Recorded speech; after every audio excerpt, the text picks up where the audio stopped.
My Recovery Story featuring Joey Wright and Eric Webster. This webinar is a part of a series hosted by St. Clair County Community Mental Health during the month of September, which is National Recovery Month. Today's session is being recorded and will be uploaded to the CMH YouTube account for future reference. Please feel free to use the chat box to ask questions and add comments you have at any time during this webinar. If time allows, we will answer as many questions as we can at the conclusion of this presentation. Our presenters today are Eric Webster and Joey Wright.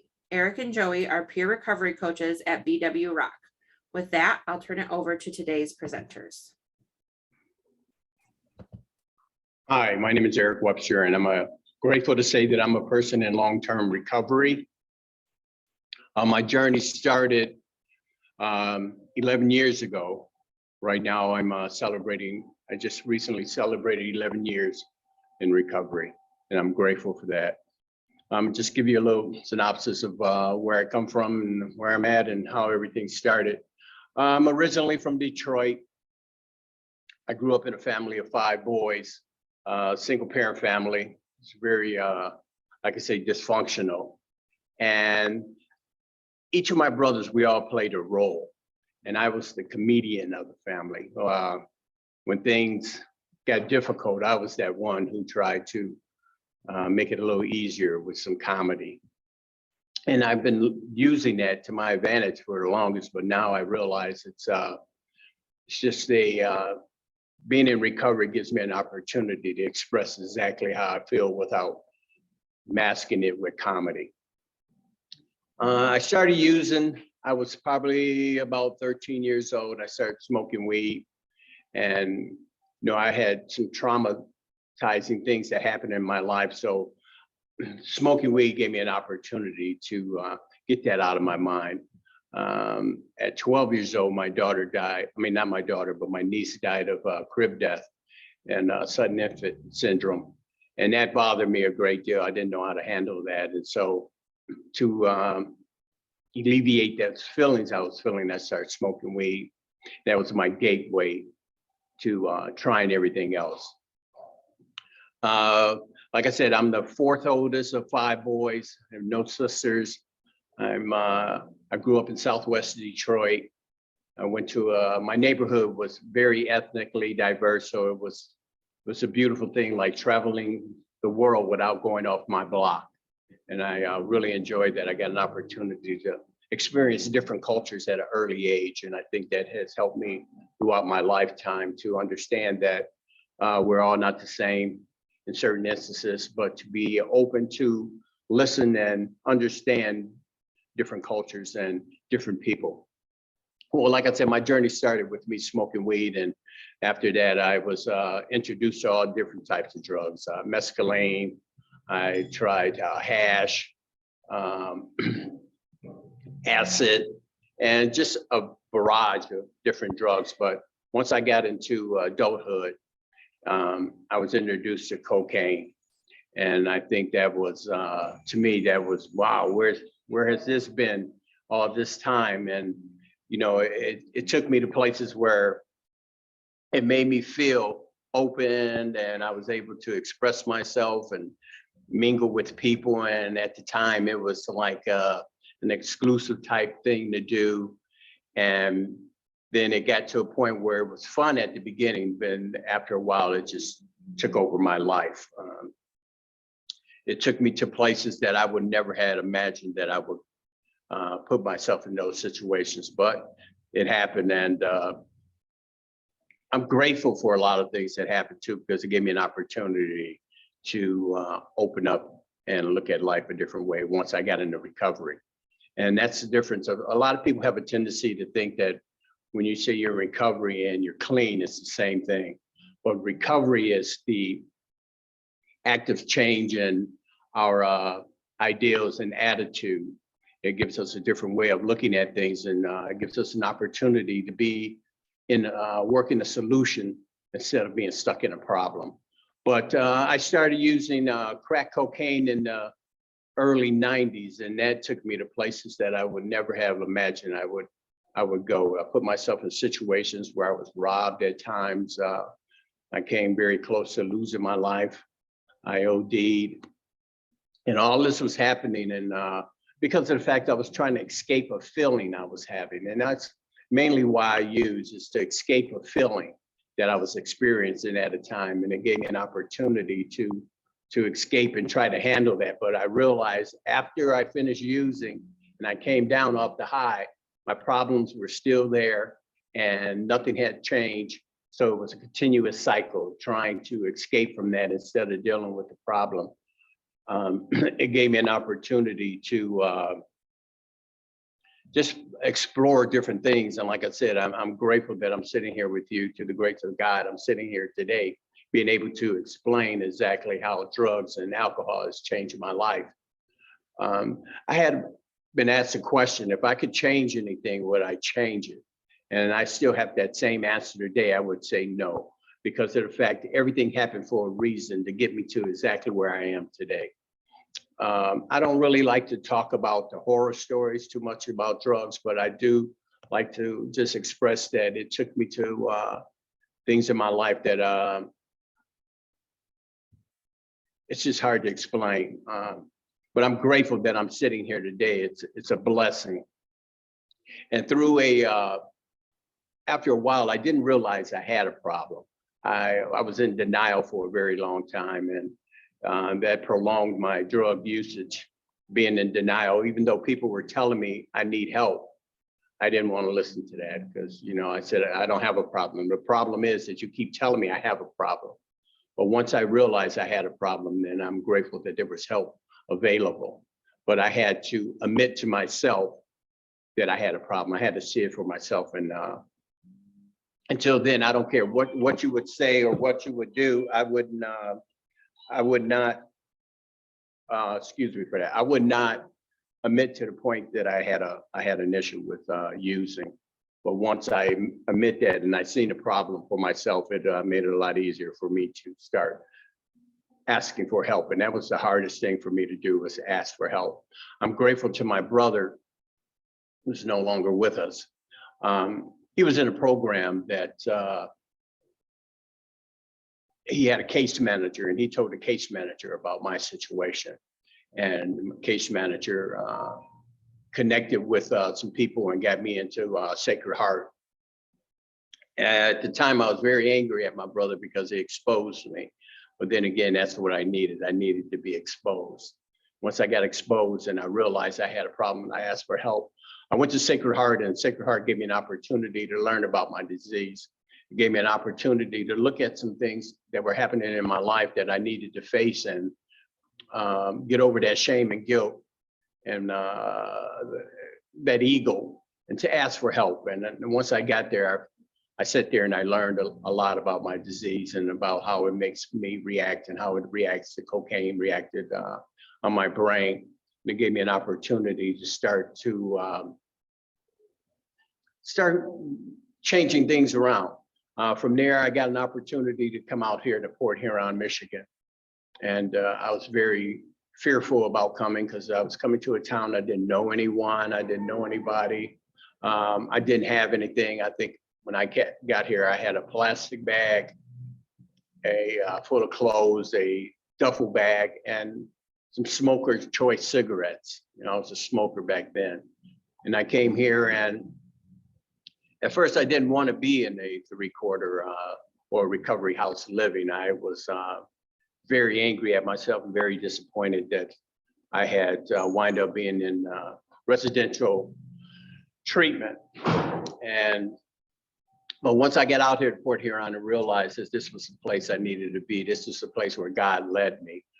It was a miraculous change. I got here and people showed me some great love. And at first I was kind of apprehensive to opening up and receiving that because of the fact being out on the street, if you were to do that, people take that as a weakness, and then you find out that you get manipulated and played on. But once I got here and seen how beautiful it was and how people were really sincere here and they wasn't trying to get anything from me or had any expectations, I started to fall into that and seeing people really actually living the program and doing what it was necessary, because that's what happened. I got into a 12-step program, and start doing the steps and applying the steps in my life. And I think the number one major thing that helped me in my recovery was the fact that I opened up, started working the steps in my life, but I stepped outside of myself and started doing service work. I think service work is a very essential component to start your process of recovery. It gave me an opportunity to help others, and in helping others, it made me feel good on the inside, because for the longest time, I didn't feel too great about myself. My self-esteem was very low. My self-worth was very low, and I didn't feel I was worthy of that help or of that love. So I kind of shied off from that. But once I realized that it was genuine and people were generally concerned about my well-being, then I started feeding into it. I started seeing people living. I started going to meetings and seeing people laugh and have fun and enjoy themselves. And that's what I wanted. So whatever they asked me to do in the recovery house and at the meetings, suggestions I received, I started following them. I started doing them. Even I did some of the things I didn't want to do, but I found out later on that in order to do some of the things I wanted to do, I had to do some things I didn't want to do. So once I got into stepping outside of myself and doing service work at the meeting, it gave me an opportunity to start feeling good, because people was coming to me and saying, thank you, thank you for what you were doing. I think another component that helped me, I got into a men's group. I was invited into a men's group, and that was an eye opener for me, because of the fact, like I said, I was really sheltered and was apprehensive about opening up and exposing myself and being vulnerable. But once I got into that men's group, it gave me an opportunity to be with some other men who shared some things with me, and it was heart-wrenching, and it gave me an opportunity to realize that I wasn't going through these things alone. There were other men that were experiencing some of the same feelings that I was. And I was very grateful for that. It gave me an opportunity to see that all I had to do was open up and confess to some things, and I too can have that enjoyment that they were having. Like I said, that men's group for me was very crucial that well, not crucial, but it was very beneficial that I went through that and was able to connect with men, because I didn't want to go through that process of, like I said, exposing myself to anyone. I did that. Then I started volunteering from that men's group. My house manager asked me to volunteer at the St. Clair County Jail. I was really apprehensive about that. It's times I went into jail and I didn't want to be in jail. So now here I am trying to do the right thing, and you're asking me to go back to a jail. I didn't feel too comfortable with it, but then again, I did what was asked of me. I did things that I didn't really want to do in order to do some of the things I wanted to do. And that was a process of giving me a chance to have some freedom. So I went into the jail and I volunteered, and that was the best thing I could do. It gave me an opportunity to connect with some guys and me to open up and let people know exactly where I was at. And I think I did that for about 4.5 years. And I'm stressing this because of the fact I think service work is the key.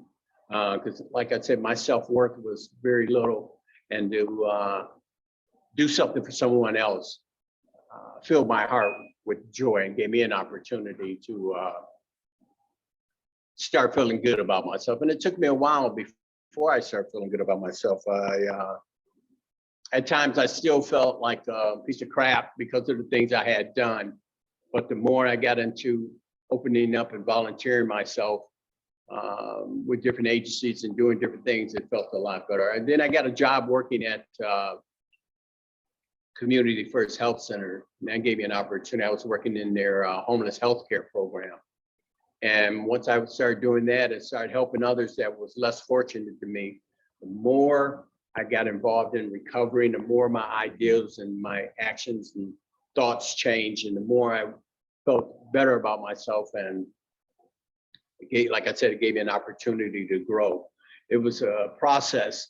It didn't happen overnight, but the way I thought about myself started changing.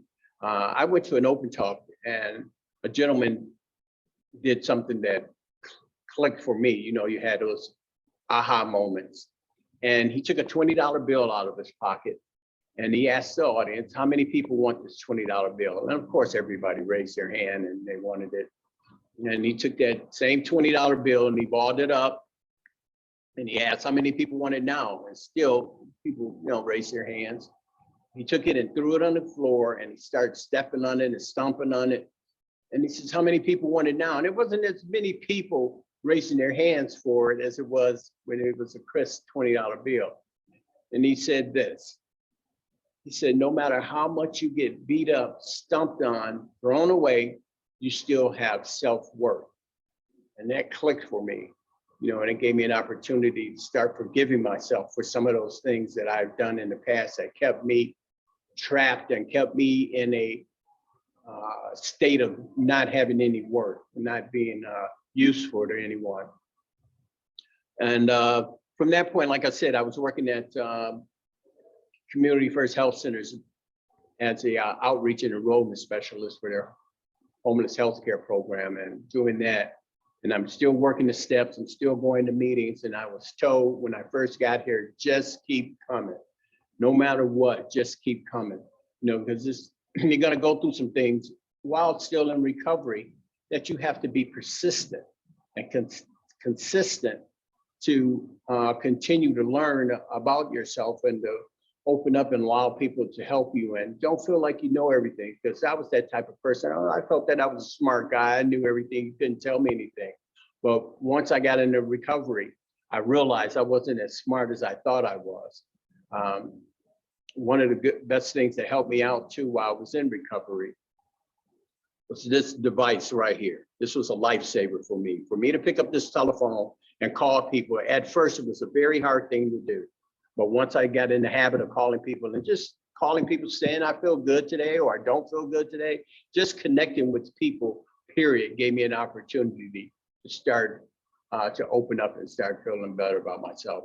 After a while, I wind up getting an opportunity to work here at B-Rock. It gave me a chance to give back even more so.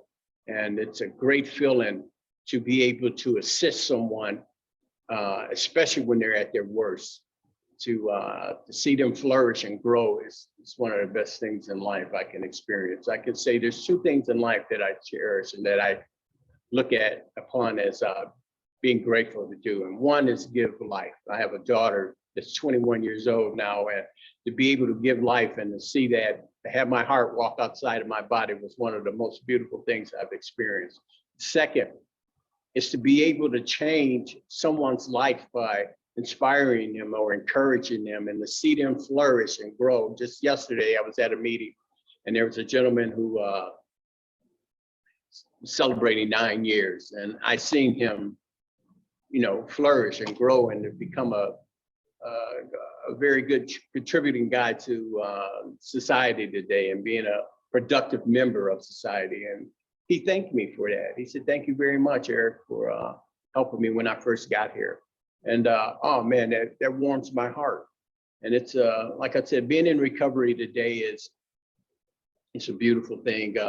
I've been here now with B-Rock for coming up on 2 years, and to be able to assist others and learn more about myself and learn that there's different ways of receiving or getting to recovery. There's different pathways. We have some people are or were heroin addicts, but maybe they're now smoking weed. That's harm reduction. They're doing something less than what they were out there on the street doing, and it gives them an opportunity eventually to see that they can stop smoking weed too. But it's just a beautiful thing to be able to be here in recovery and change my life and be able to change others' lives. I'm grateful that certain things happen to me. I'm grateful that today, like I said, when I announced myself, I'm grateful that I'm a person in long-term recovery. It gives me an opportunity to be the person I want to be today and the person God intended for me to be.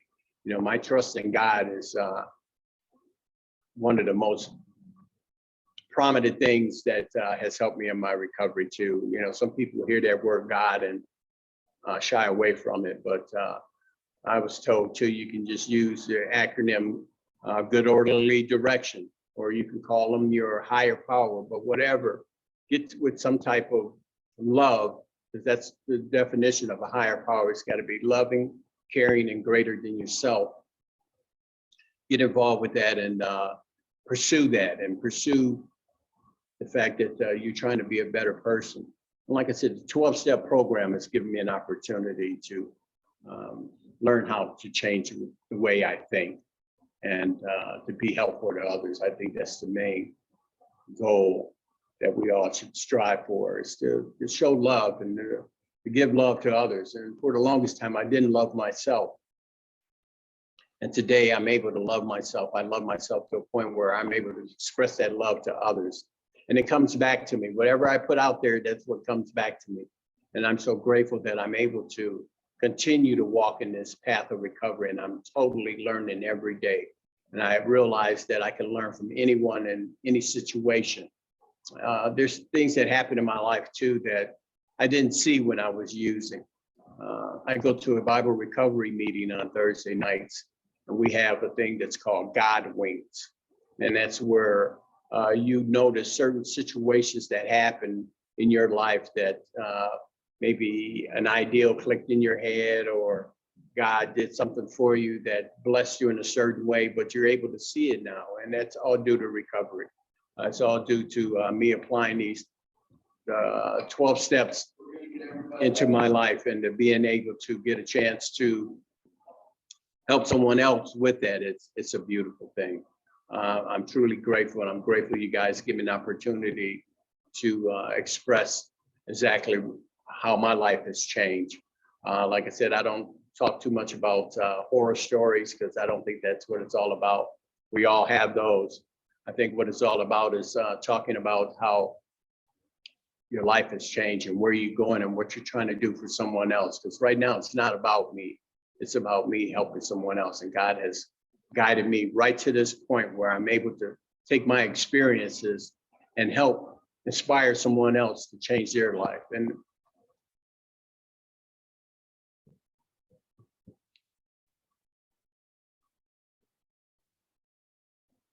sorry. It's just a beautiful thing and a beautiful feeling to have the opportunity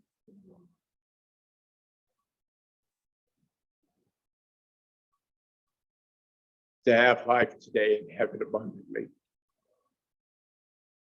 Because where I came from, I put myself in a situation where I shouldn't be sitting here right now. But through the grace of God, here I am.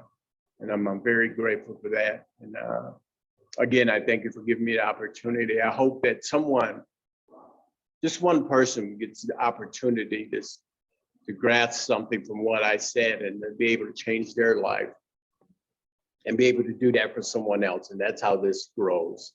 We continue to give back. I'm gonna say this, he said the only way you can keep what you have is by giving it away. For the longest, I couldn't understand that concept. I was like, that's the oxymoron. That's like having jumbo shrimp. You know, how can you keep something and give it away? But today I've learned that in order for me to keep my recovery, I have to stay connected. I don't leave the reservation, as my someone has told me. I stay connected, and I realized that throughout these years, that's what I've been doing. I've been staying connected.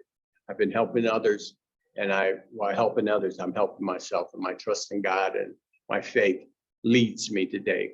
I walk on faith today, and I'm so grateful again that you give me an opportunity to share where I am and share where I've been and share my success story with you. And I say thank you very much.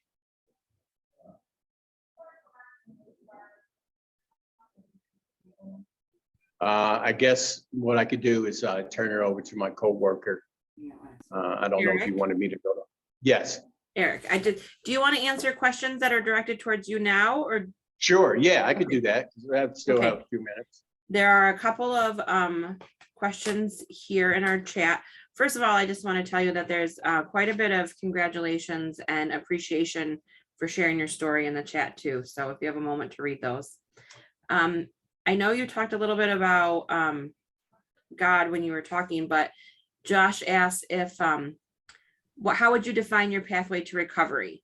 12 steps, holistic, religion and faith. Could you expand on that a little bit? Yes, it's a combination. It's a combination. Like I said, with my faith in God and the 12-step program. You know, I go to this, like I said, the Bible recovery meeting that shows how the Bible and these steps kind of interact with each other. And that's what I've been walking on. I've been walking on faith and the fact that those two are premier for me. And it's to a point where this 12-step program based with the things I know for the Bible and my trust in God and my faith is what leads me. I hope that kind of answered that question. Thank you. And then the next question was, what would your advice be to high school students experiencing peer pressure around drugs or alcohol use? That's one thing we've done. We've been to Port Huron High School. We go out there and talk to the kids. And the thing I'd say to them is open up and share exactly where you are. Express to someone the problems that you're going through. And if somebody's approaching you with that, the best thing to do is to say no. Not getting involved in drugs, talking to someone is the best thing I can advise a high school student. I'm sure high school students are under a lot of pressure because I know I was at the time. But if I would have talked to my counselor, expressed certain things to my family members, opened up and expressed what I was going through, I think I wouldn't have had that pressure on me as much as I did. And I think today it's just opening up and expressing. If you can, you got a best friend who don't use, express to them and ask them for their advice. Don't be ashamed to talk to your high school counselor. You'd be surprised. Your high school counselor might have been a person in recovery that can give you some advice. But opening up and saying something, don't be silent about it is my advice I can give to high school students. Thank you, Eric. Okay, we have a couple more questions that we'll save to the end so we can make sure that Joey has time to share her story. So Sure. If you want to go ahead, Joey, it's all yours. Thank you.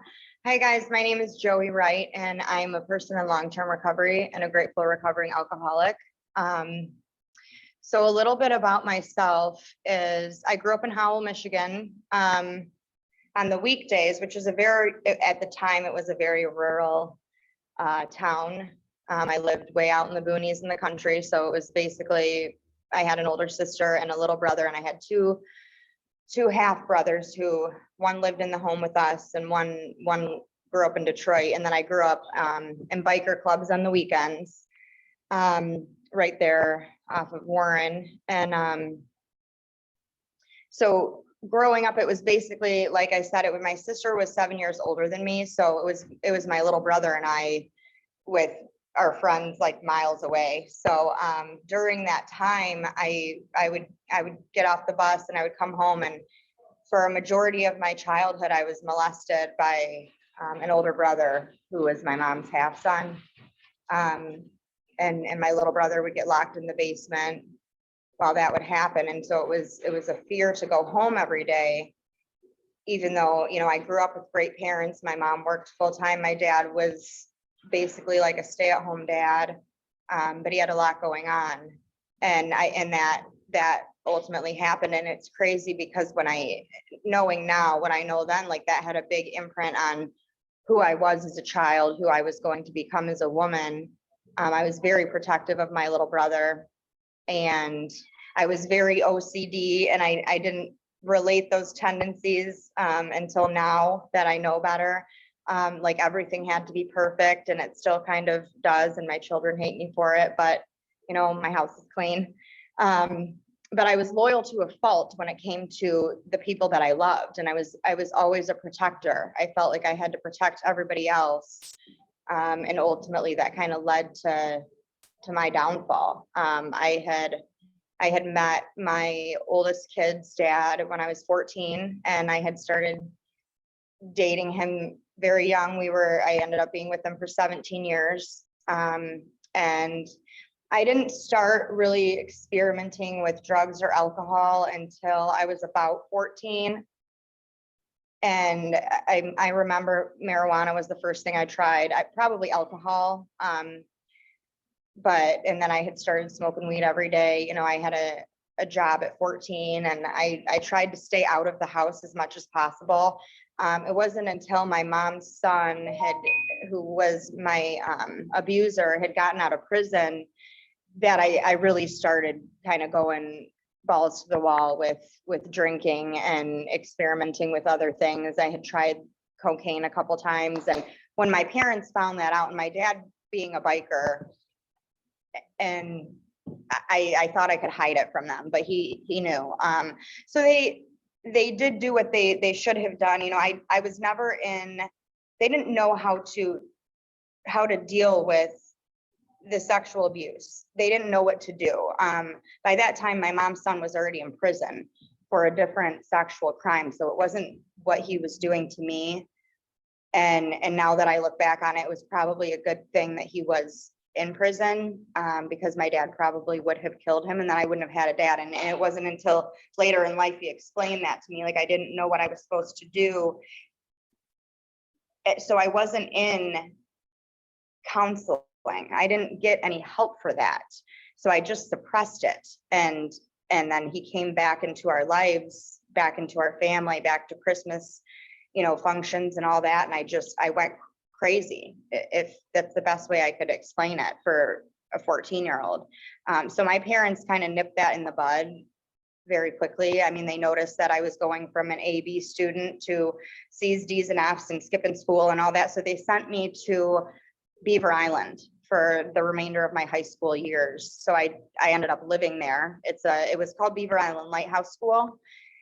And I hated them for it. I said I was going to disown them, and I would find a way off that island, and there was no way that they were going to keep me there. And I'd walk across the ice and all sorts of stuff, you know, because it was the first time I had to leave my friends, which were, you know, those were the people I confided in. I had Jeff, which was my kid's dad, and then I had a best friend who I had been best friends with since I was 6. So I was leaving everything that I knew to go to this island, and, you know, we called it Beaver Traz. But it ended up being one of the best experiences that I ever had. I did end up doing 2 years of school in 6 months because I had lived there. So I had completely turned my life around at that point, and I graduated high school valedictorian at 16.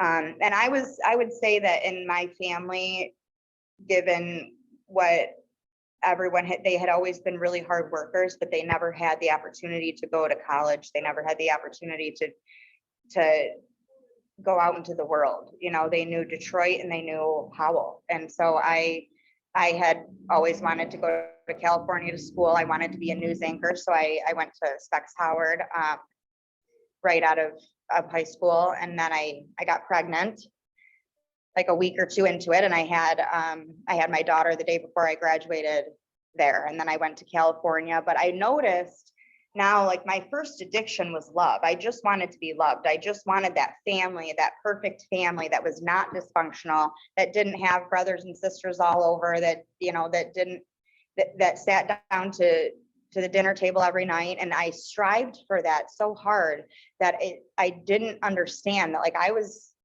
in a relationship with an alcoholic from the very beginning. At first, it was just, oh, you know, he's a teenager, he's drinking, but he was an alcoholic. And I went through a lot of trauma, a lot of abuse, mainly mentally and emotionally. And it got to the point where I would have almost wished that he was abusing me physically instead of verbally and mentally and emotionally. But then it got to that.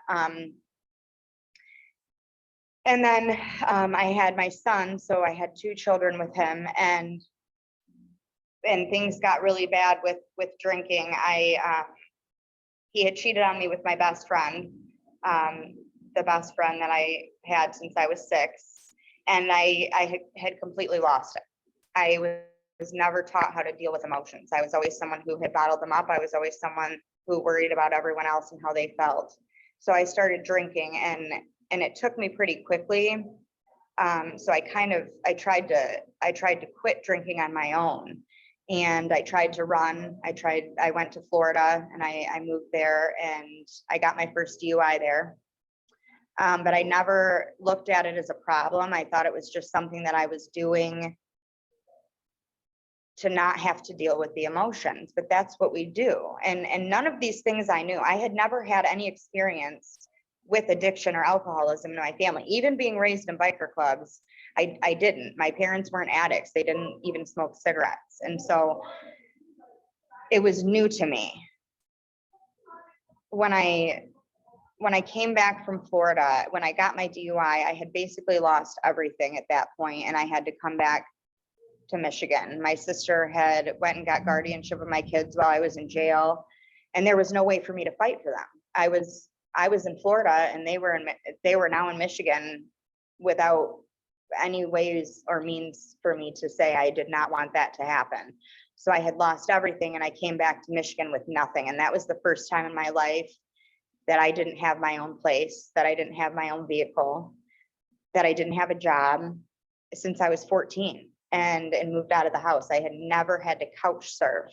I had never had to stay in homes that, like I said, I'm an OCD clean freak. I would never even usually had stepped foot on that porch, but I was staying in this house on this couch, and it took me quickly, the drinking. My excuse was that I had to drink in order to go to sleep there. But it was really, I had to drink in order to deal with what had happened to my life. And I ended up getting another DUI, and I went to jail. And so now jail and drinking had become a constant in my life, when I used to be the other person on the other end. I used to be the one going to visit my boyfriend in jail. I used to be the one wondering why the kids and I weren't enough for him to quit drinking. And so it was kind of a blessing in disguise, because I could finally understand and relate to him. And he's still my best friend today. We just aren't together. But I was, by the time that I went to Sacred Heart, I was drinking a half gallon of whiskey a day. I had my little brother, who was now a heroin addict, uses heroin and meth. I had him staying in my house that I was able to get while I quit drinking for about 6 months. And I had him staying there with his friends. My house had literally turned into a flop house. It was like someone had taken my home and tipped it completely over, shaken it up a little bit, and then turned it back on its side. And that's what it looked like. That's what it felt like. And I coped with that by drinking. And through drinking, I had tried other drugs that I wouldn't typically try. I had tried meth, and thankfully I didn't like anything else, but I still was drinking a half gallon of whiskey a day. I mean, I had addicts in my home nonstop, and they would say, like, how can you drink that much? Like, what are you doing? And I would look at them and say, well, at least I'm not sticking a needle in my arm. And I remember thinking that there was a difference between somebody using a harder drug or using something that was legal. It was socially acceptable to me. So it was okay for me to be a drunk. It was okay for me to not fight for my kids, because I was just drowning in my own misery. And I looked at myself as a victim. And while I may have been a victim when I was younger, there was no reason for me to continue on that path. And by the end of it, I didn't want to live. I did not want to live. I wanted to die. And I remember waking up, taking my last shot of whiskey, and thinking I was pissed off that I had woke up. I did not want to be alive. And by the grace of God, my dad came knocking on my door, and I was so sick from detoxing. That was probably on the second day of my detox. I had a couple seizures by myself. I was living with no heat, no electricity. I had no phone, in downtown Howell, which is a nice ritzy neighborhood. And I was just living in this dark little 1-bedroom apartment. And he had knocked on my door, and I was so sick I couldn't even get up to answer it. Like, if someone were to come to that door and say, I have a bottle for you, I was so sick I couldn't even get up to get it. But he had came in with my mom, and my mom just started crying because at first it was because she seen my house and she knew that that was not me. So she knew something was terribly wrong, and she was living in Florida at the time. So they said, what are you going to do? And I said, I'm going to go to rehab. I'm going to go to rehab. But I didn't know anything about rehab. I didn't know anything about recovery. I didn't know anything about, I've heard of AA. I've heard of NA. I never knew that it actually worked for people. So I went to Sacred Heart. I checked myself in anyway. But I had detoxed myself for six days at home. And they did let me come to their house so that I wouldn't have any more seizures or be in like a negative 13-degree house. And I detoxed myself there. And I remember the lady from Access had said, she cannot quit drinking cold turkey or she can die. And I would not let them buy me any alcohol because I was done. I didn't want any more. I did not want it. I just wanted to feel some type of normalcy again. And so I didn't drink, and I didn't die, and I had a couple seizures, but I remember I had to sit in the shower, and my mom had to shower me because I couldn't stand up. I was just puking up water and because I couldn't keep it down. And I went to Sacred Heart. So in Sacred Heart, I was one of those people who sat in the front row. I wanted to learn everything that I could because I did not understand why I was doing these things. I only understood that I didn't want to feel. So I did. I went to every class. I woke up early, and my first experience with change was in Sacred Heart, and a girl had thrown a bowl of cereal at my head in the morning and got, milk all over me, and I had cocked my fist back real fast, and everyone was like, Joey, she's not worth it. And I was like, yes, the hell she is. But because I was a scrapper. So that was the first time in my life since I think my first fight was 5 years old, that I did not hit somebody back or hit somebody, period.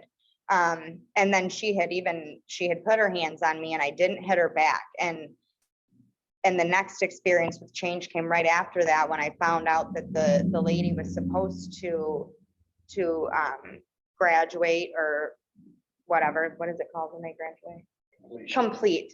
She was supposed to complete Sacred Heart that night, or else she would go back to prison. And so they kicked her out and she didn't complete. And so then I prayed for her. And that was unlike me, because I was not somebody who prayed unless I was sitting in a jail cell and I wanted to get out, and I would never do it again. I promise I'll never do it again. Just let me out of this. So from there, I was planning, I was so, it's kind of like sick and twisted to me when I think about it now, but I was actually planning on leaving rehab when I got out of there, and I was going to go back to Howell, and I was going to go back to my kid's dad, and I was going to try this whole thing again that I had been trying for 17 years when neither of us had a pot to piss in, and no place to live. But I thought it was actually going to work. This time it's going to work. He's sober now, and I had called him the second day in there, and he was drunk. So I had just said, I'm done. And he said, no, you're not. And I said, yes, I am. and I hung up, and I didn't call him the rest of the time that I was in there. And I just focused on myself, and I tried to learn as much as I could about different coping mechanisms and how the brain works on alcohol, and how the brain works, at certain levels of sobriety. And I said, just send me somewhere. And I was originally going to go to Ann Arbor, and I know that they have a big recovery community out there, but it is a little close to where I'm from. So I know that it would have been easy for me to see all of the people that I was wrapped up with, like my brother. It was really hard for me to tell my brother no to anything. Just like it was really hard for me to tell my kid's dad no. So they set out, there's a place in Port Huron, it's called Clearview, or the Sacred Heart House. And I didn't even know where Port Huron was. I still kind of don't really know. I know we're in the thumb, but I never even heard of it except for the road signs, on the expressway. So I went to Clearview, and I was so scared. First of all, I was scared to live with a bunch of females and have some freedom there, because like I said, I was a fighter, and, you know, in jail, it's different. You can't really get in a fight or they're going to come in and tase you. But here, I got on the bus or on the van, and they brought me to this place. And I remember Janine coming up to me, and she was the sweetest lady, and I loved her. And I had gotten in arguments right away with, you know, people because I was the new girl, but I found my place there. Now I'm an alcoholic, but I attended NA meetings because most of the girls there, I had no clue. I didn't know anybody. I didn't know where anything was. So I just followed the rest of the girls there to all the churches and the NA meetings, and I found my family in NA. And it really doesn't matter which pathway you choose, which support groups you go to. It's about who you meet there, who you connect with, and what you take out of it. So I would try to sit at a different table every time.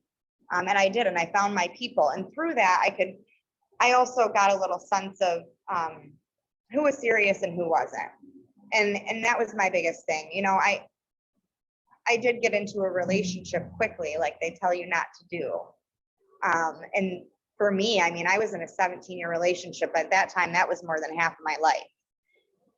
And I got into a relationship with somebody, but I had that time to work on myself in the 6 months because he wasn't here. He wasn't here at all these meetings. So I didn't go to the meetings to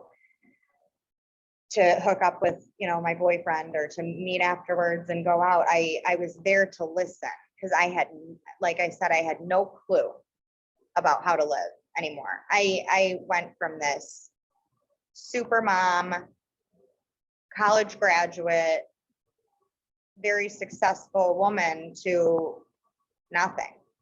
I lost everything twice. And I came out here with a Walmart bag, a shopping bag full of clothes. That was all I could scavenge up. But in that relationship, I worked those 6 months, and I went to 2 meetings a day, and I was on that pink cloud that they say, and I got a job at McLaren, making like $10.60 an hour. And I rode my pedal bike there at 5 in the morning, and I would go and work 12-hour shifts. And it wasn't all, you know, unicorns and rainbows, because I got my bike stolen, my pedal bike stolen. I got hit on a bicycle coming home from a meeting, but I pushed through those things. And usually I just lost $200 in a bike that I just bought, and I only used a couple times, you know, but I had to find my people. I had to, like Eric said earlier, I had to be able to call people, and I still fail at that sometimes. Now that I have almost 4 years sober, and I forget to pick up the phone. I get, my phone rings a lot. And at that point I was allowed to do a lot of self-care, and I had that time. So I worked my butt off, and I continued to do 2 meetings a day. And when I was working like the 12-hour shifts, I'd do 1 meeting a day. But I had a sponsor the second day that I was out here, and I did whatever the heck she told me to do. I went through the 12 steps fairly, I would say, like it took me about 6 months to do. But I was very thorough. And what I had learned from the 12 steps is that you don't just do them one time and you're done, you graduate. You know, you're no longer an alcoholic or an addict.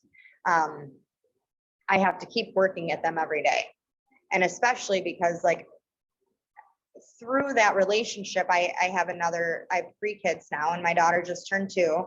And as soon as I moved my kids out here, I got a 3-bedroom house, and I was so proud of myself, and I was so happy. And I had finally had that family for my kids that I had always wanted.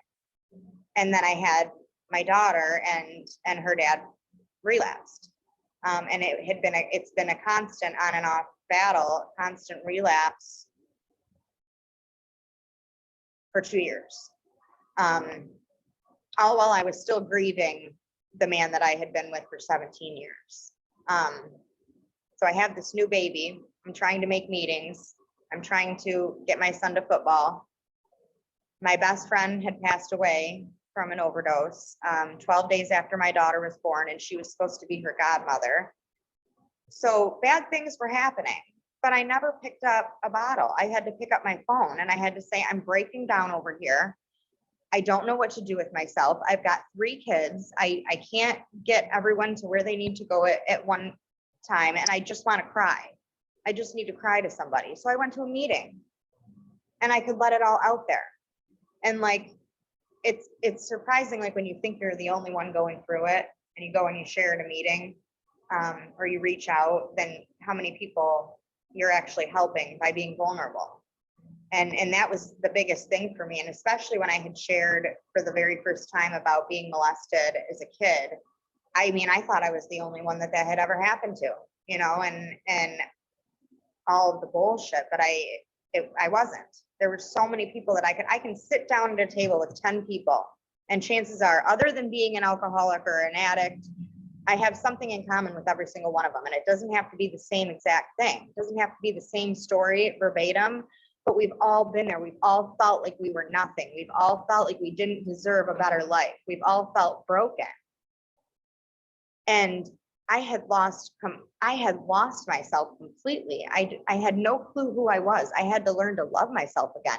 And that for me was the biggest thing that I've gotten from recovery is loving myself again, is being able to look in the mirror and be like, you are a badass woman. Like, you deserve this life. But what you don't deserve is to put yourself through the same things that you just put yourself through for 17 years.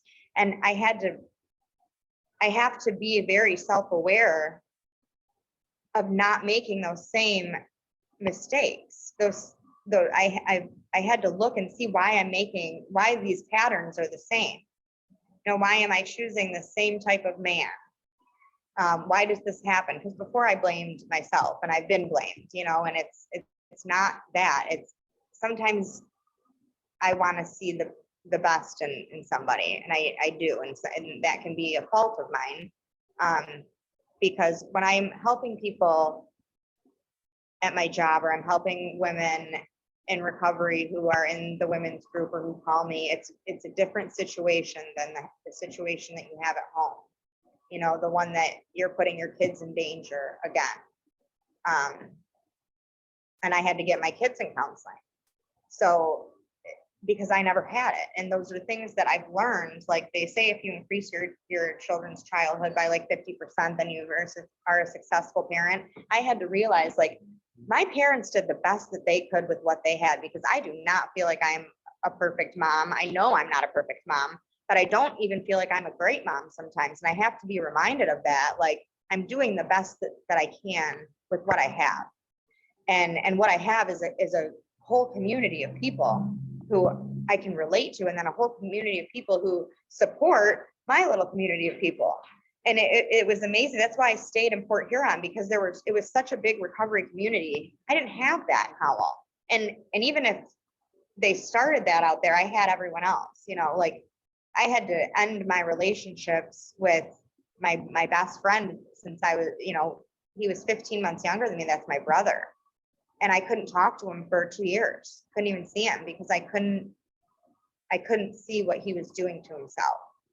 Because it broke my heart, and I had offered help, but not everyone wants to take that help. And that's the hardest thing. I went and got CCAR certified to be a peer recovery coach right after my daughter was born. So I took my CCAR in August of 2020, you know, right after COVID and everything. And my best friend had passed away, and I wanted to be a recovery coach. And it was my recovery coach that had told me, like, maybe this is what you should do. And because I love to help people. I know that if I could have made it out of that hell, that anybody can.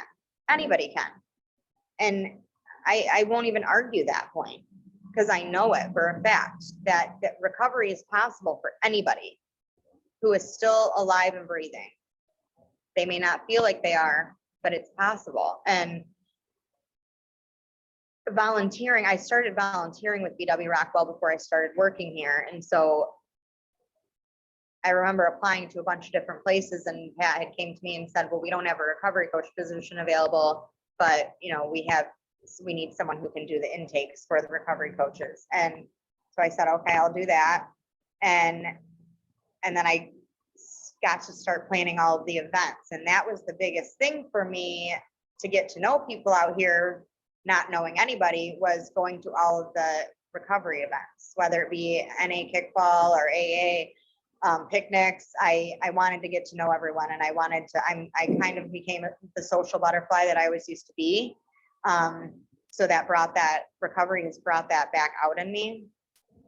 So I get to do all of the events here, and I get to do all the outreach, and I get to see people coming in here, halfway smashed, get them to rehab, have them come back to us, get a recovery coach. They're in a recovery house. We get to get them food, and I get to see them go from that still broken person to flourishing. And it's the most beautiful thing. It's the most beautiful thing. And it because I was there, and I never would have thought that I would be sitting here right now.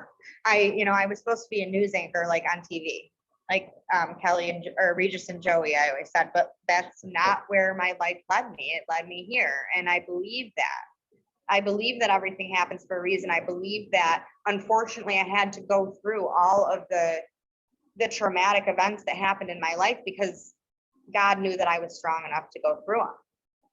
Because if I wasn't, I wouldn't be here. I wouldn't have. But then there's a downside, because I'm an empath. I feel other people's pain. And so when people fall off, or I see an addict struggling who just doesn't want the help, and I just want to shake them and be like, listen, you can have this life. It's hard for me, because I want to see everyone do well. I do. I see the good in everybody.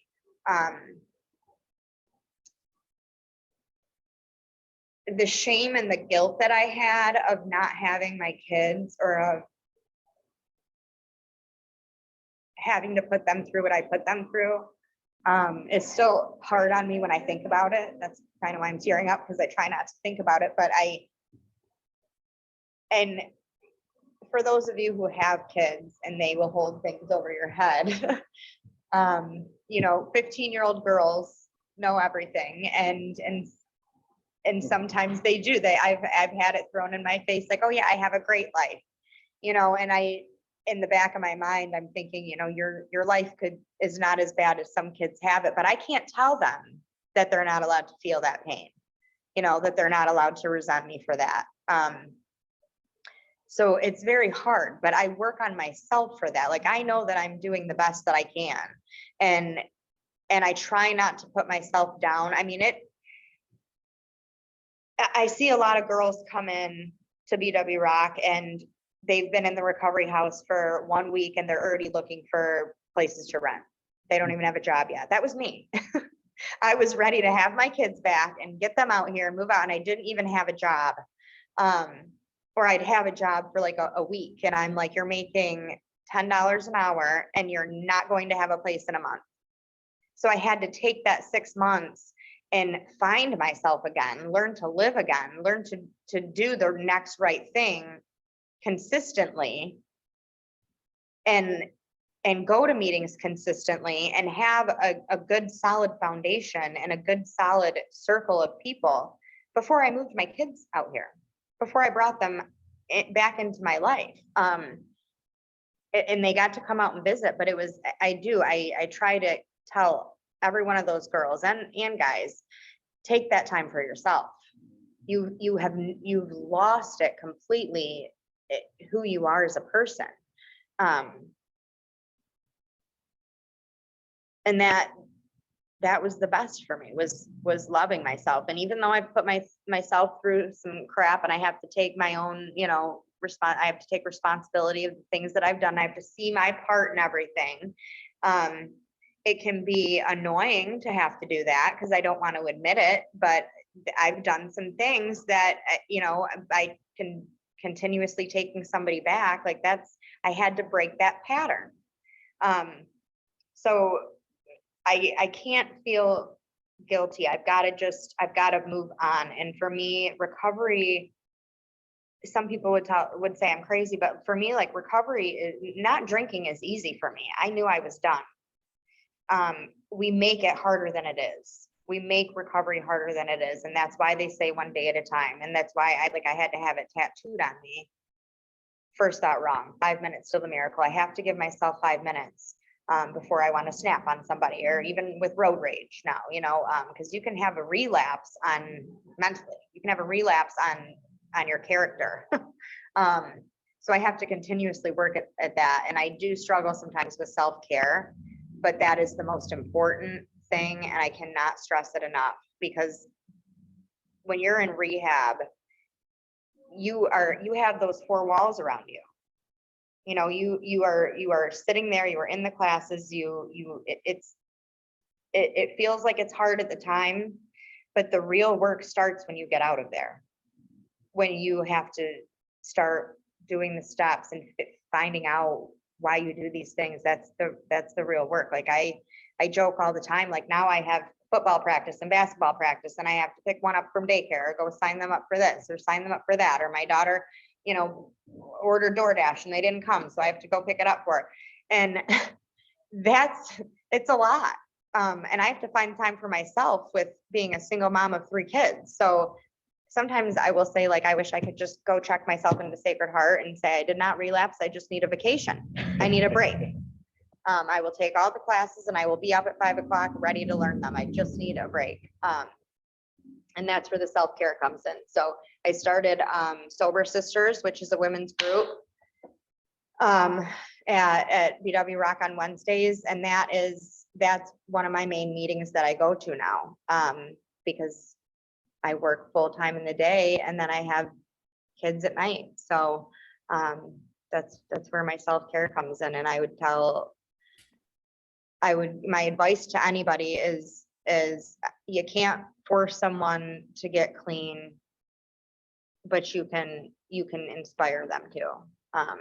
And so that's what I try to do every day, is try to do the best I can and to do the next right thing, which is what they say. It said to me 20,000 times at the beginning of my recovery. And it's all those little slogans that get annoying, like you're right where you're supposed to be. And I was told that so much in early recovery, and now it's like I see that I was always right where I was supposed to be. And so yeah, that's about it. Thank you, Joey. And yes, Sober Sisters is virtual.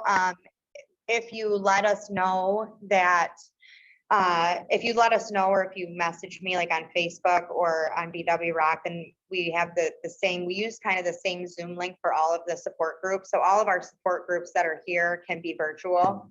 And it's just something that I can give you the ID and just let us know you're going to be there. Because if they don't, then sometimes I won't hook it up. Great. Thank you, Joey, for sharing. And I'd like to thank both you and Eric for your time and information today. And to everyone that joined and attended this session.